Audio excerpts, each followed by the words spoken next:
Well, you can get that thumbnail. Hi guys, welcome to another video here. It's your girl, Michaela Morgan here. Today's video is about all the things that people say about me and others in the trans community.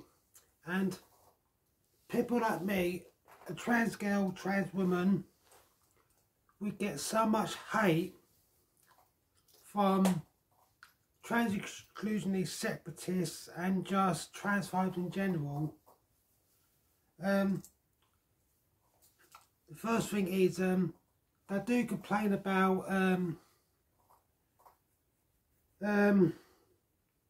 like how long it takes for us to actually be passable, because I'm about 16.5 months in on hormones, and I know not every time I'm the most passable. Another thing is like the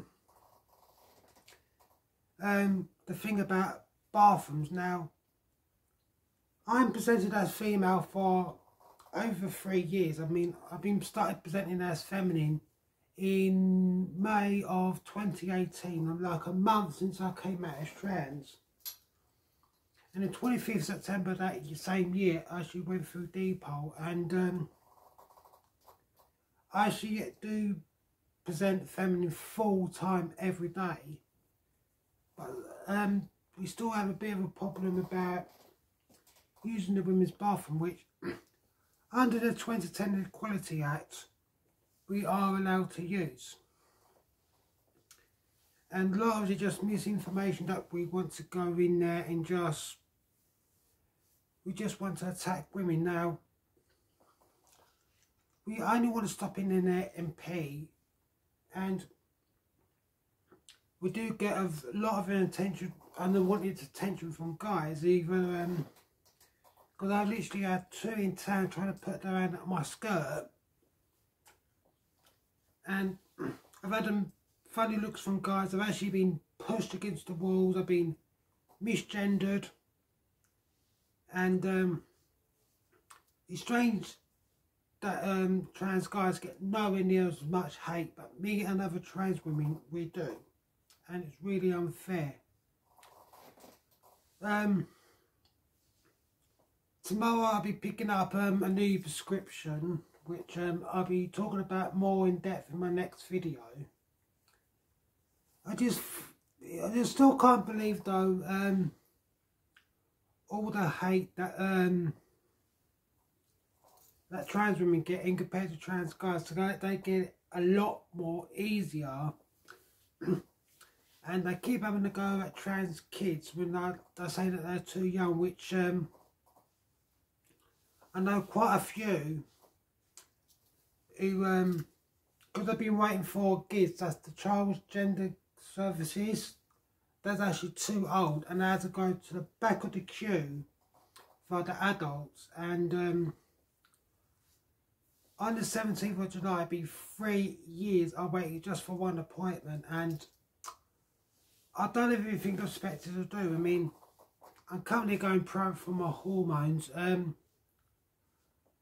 thing that I can't wait for is so I can get my second diagnosis of gender dysphoria, so that I could also get my second recommendation for lower surgery and for my GRC, so I can get my updated birth certificate.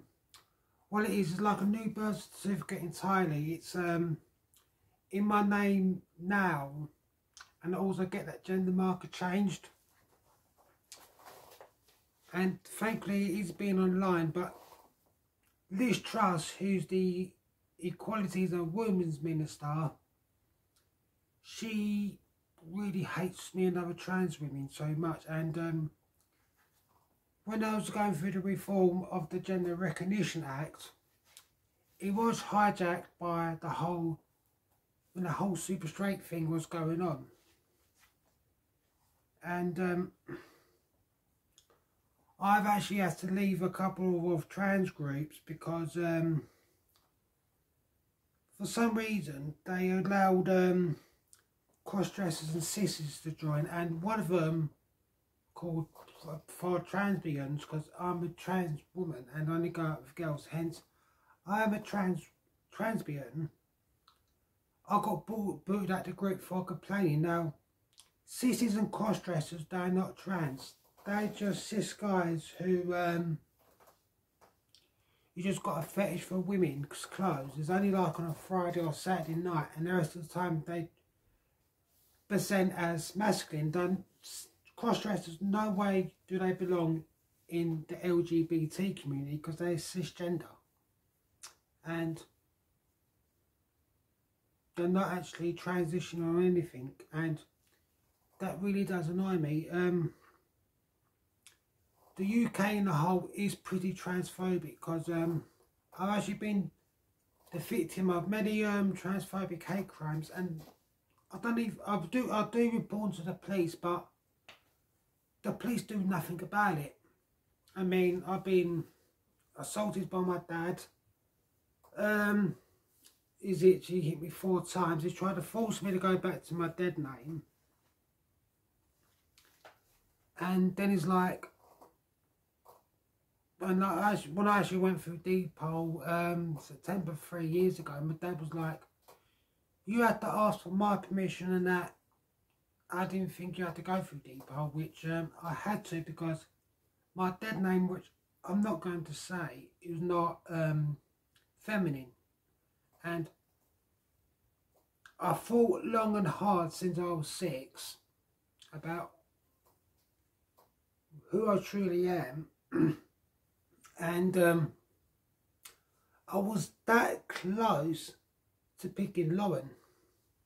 And I asked a couple of friends and said, you look like a Michaela to me. And so that's what I've gone through. I've still got no idea when Charing Cross will see me, and so on the just after my date of my I'll be waiting for 3 years, I'm gonna call Charing Cross up, because it falls on a Saturday, I do believe, and so they're not open. So I'm gonna call them on a Monday just to see whereabouts I am on the list, and like maybe get a possibility of when I'll be seen, because I'm getting nowhere. And it is hard for me as well, because my doctor will not do shared care with gender GP, which I decided to go with, because when my dad booted me out, I was about to start hormones with him. Then as I got my prescription from them, my dad booted me out, and my current doctor won't do shared care with him. I mean, he would if I was with London Transgender Clinic or with Gender Care, but I know there's a bit of a wait for both.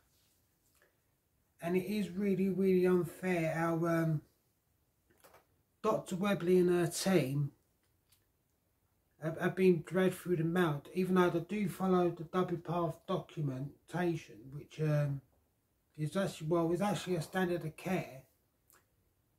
And their names have just been dragged through the mud, and it's just so hard. I mean, I have been a little bit miserable as well, which I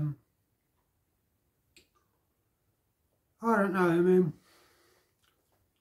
as I say, I'm going through puberty again, and now I know where every cis girls felt when I was like 13. I'm going through it again. So, yeah, and as the people will say that